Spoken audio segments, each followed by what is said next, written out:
men use the image of female perfection to motivate themselves. And that's exactly right. That's precisely what they do. You see that in the Tom Sawyer story. So Tom Sawyer is about 12 years old, and he's still hanging around with his friends like Huck Finn.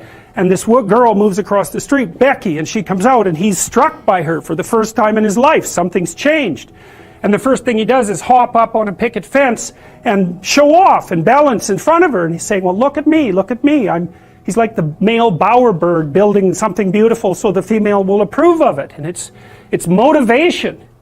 You know, and that's something that I think modern women don't really understand about men. They don't understand that, at least to the degree that males are uncorrupted and not bitter because of being rejected, they're doing everything they can to kneel before the eternal image of the feminine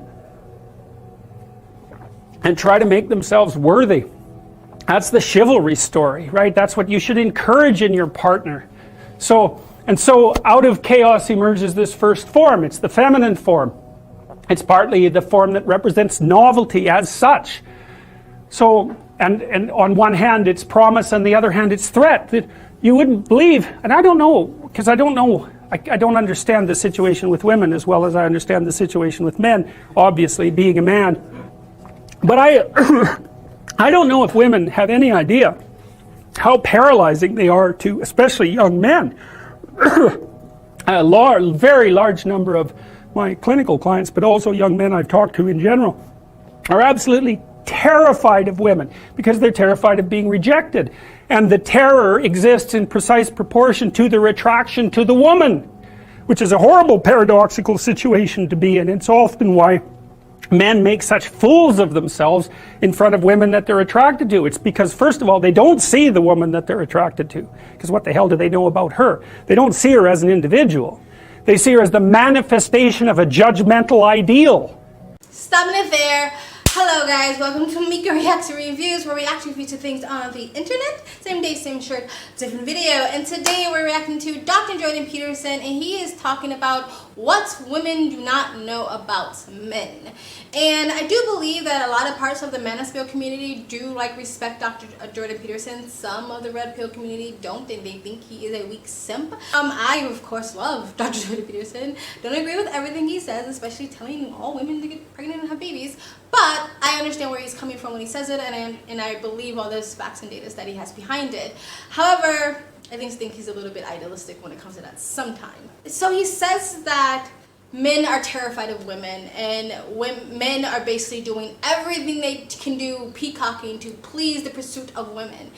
Do you think that's still true today in the modern era? Because I feel like any guy who even gives a girl a compliment or is just decent and nice to a girl is called a simp, and maybe discourage men from doing those things. And not just men do that to men, but women do that to men too. Like a man simply opening a door or pulling out a chair is now seen as a misogynist asshole, than instead of a guy just trying to be nice to his girl, right?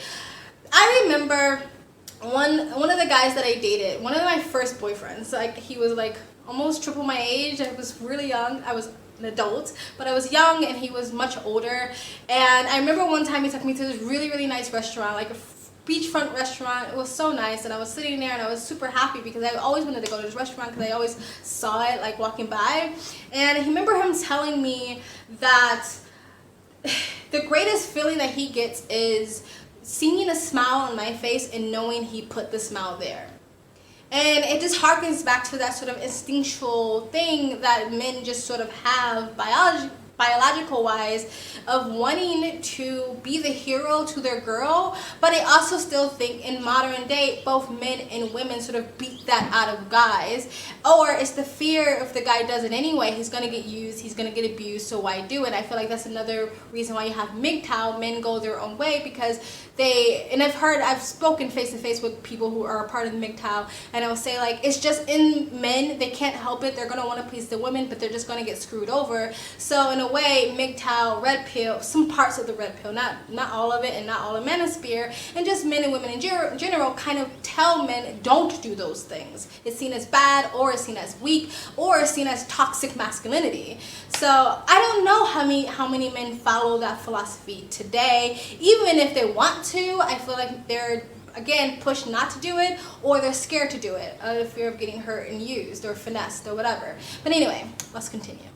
And then it's only in establishing the relationship with the actual woman that they can start differentiating between the judgmental ideal and the actual individual woman. And that also requires a sacrifice. And the sacrifice is, you never can have an ideal woman. So to have a relationship with any woman, you have to sacrifice the relationship with the ideal woman. And you have to see the individual woman and separate her from the ideal. And that's the same thing that happens to the hero in Sleeping Beauty, right? He sees the evil queen who actually turns into the dragon of chaos. And it's not until he can defeat her that he can establish a relationship with the actual princess. And that's exactly the case. I had one of my clients who ran this men's group, which was quite interesting. One of the things they had the initiates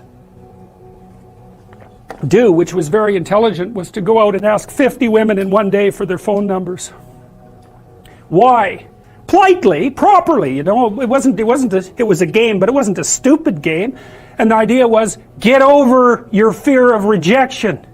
And how do you do that? By encountering it continually and continually and continually, so that you're no longer paralyzed by this. The degree to which the terrible part of the world manifests itself in your life is proportionate to how insufficient you are. And we don't know the full extent of that. If you got your act together completely, maybe all the suffering would disappear from your life. I love how Dr. Jordan Peterson always pushes back on that accountability and that responsibility. What are you doing wrong? What could you be doing better, right? Stop blaming all the world's woes. Of course, society isn't perfect. I mean, if you look at some of society, it looks like it's completely crumbling, but still there's things that you can personally do to improve your life, right?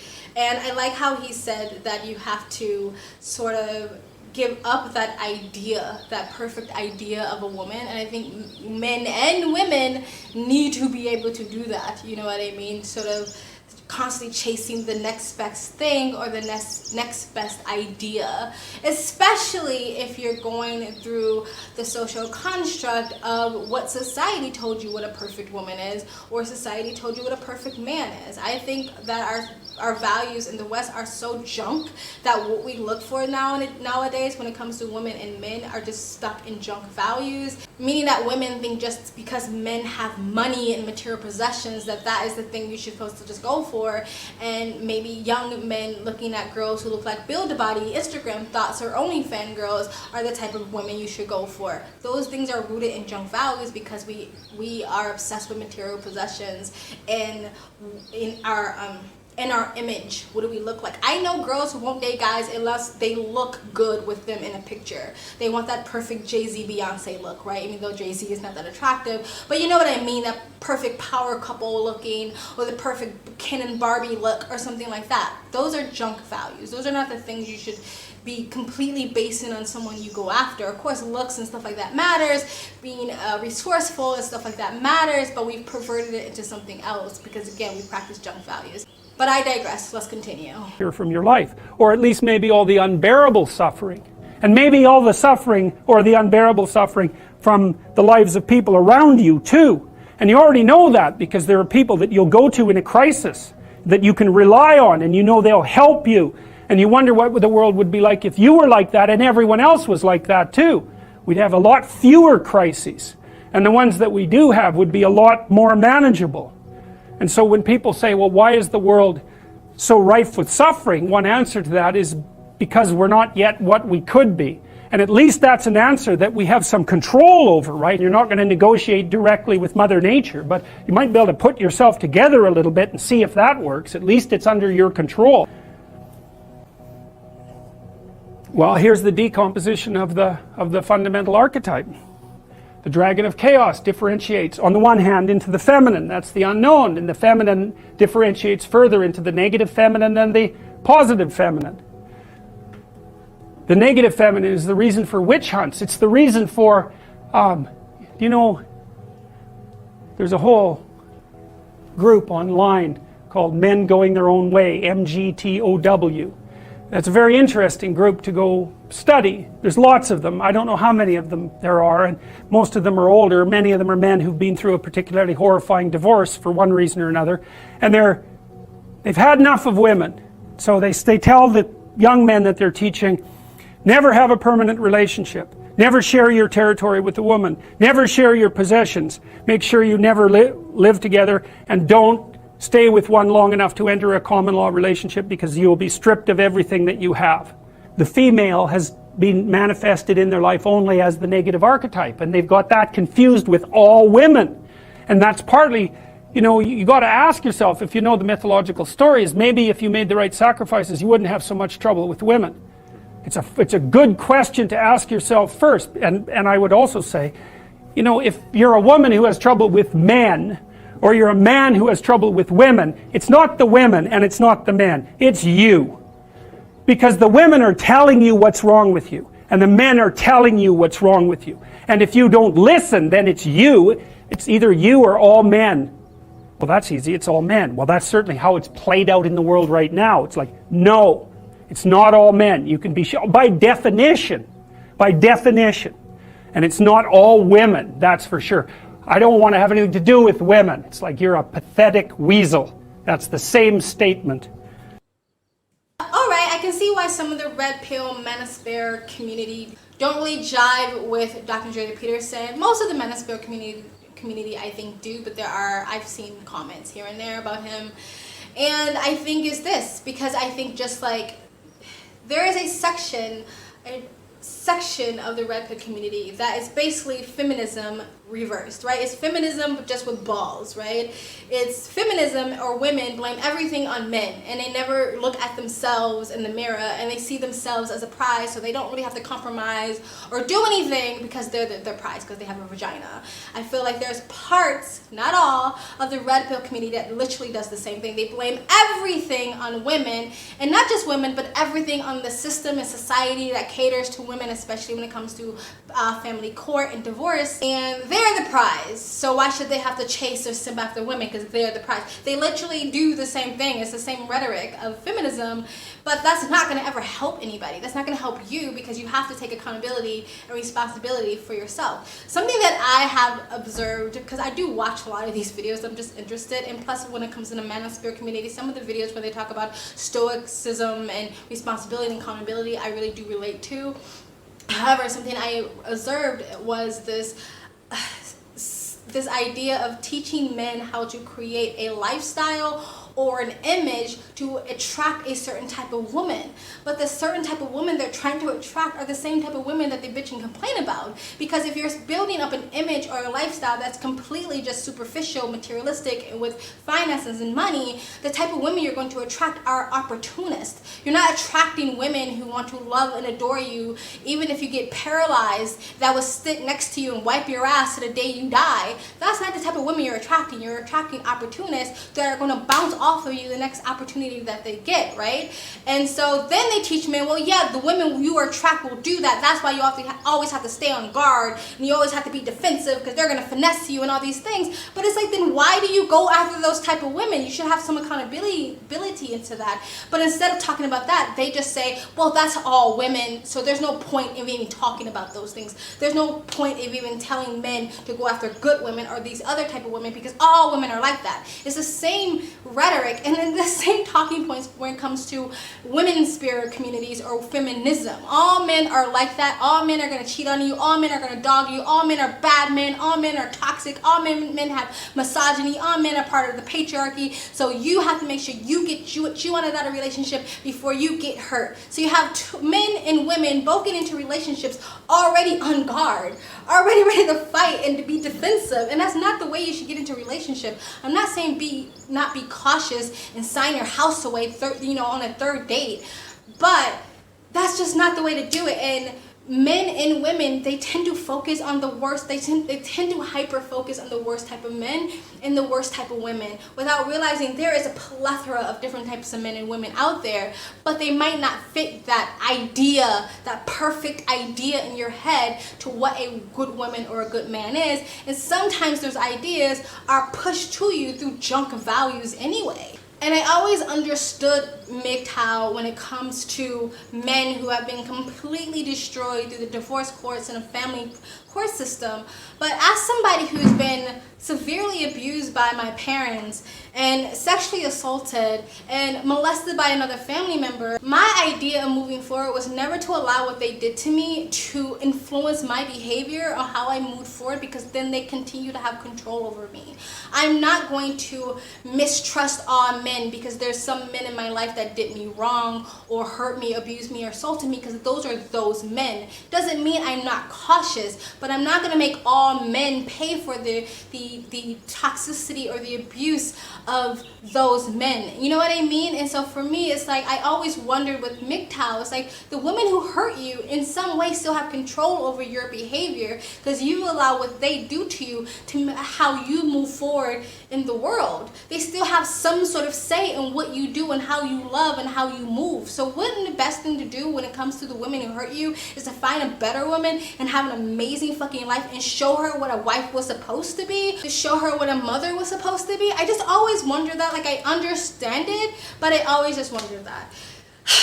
And I like when he was saying, like, the women and the men are telling you what you're doing wrong. And so stop blaming the world and read the signs and be better. And sometimes maybe the guy is an asshole, right?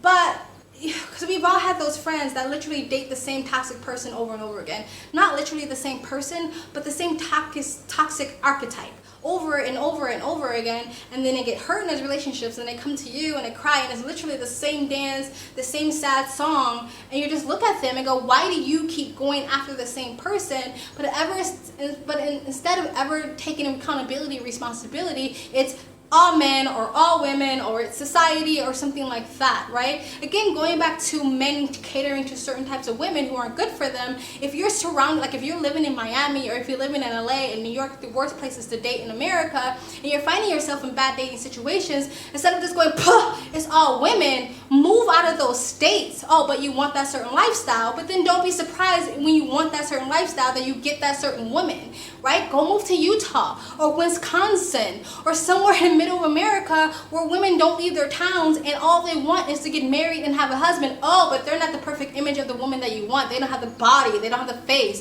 or whatever. You have to figure out what's more important to you. Do you want this perfect image of a woman or perfect image of a man, or do you just want a good woman and a good man?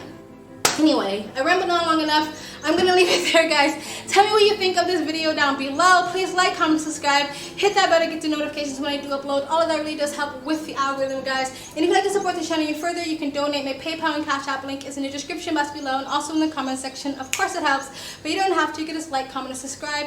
Another great way to support this channel is either join my brand new membership program, different levels, different tiers, different perks, or you can visit my brand new merch shop. Links down below and links to all of the internet platforms I'm on, my socials, including my Twitter, other ways to support me and other ways to contact me for business is always in the links down below. I also have a second travel vlog channel. I travel as a lifestyle, or I live abroad. If you'd like to know where I am in the world, you can go to the description box below and also in the comment section. Hit the link, go subscribe to my travel vlog channel, and or follow me my travel Instagram. My stories is usually what's most up to date. And I also have my other channel, Speak Freely, links down below. And you guys have an amazing day.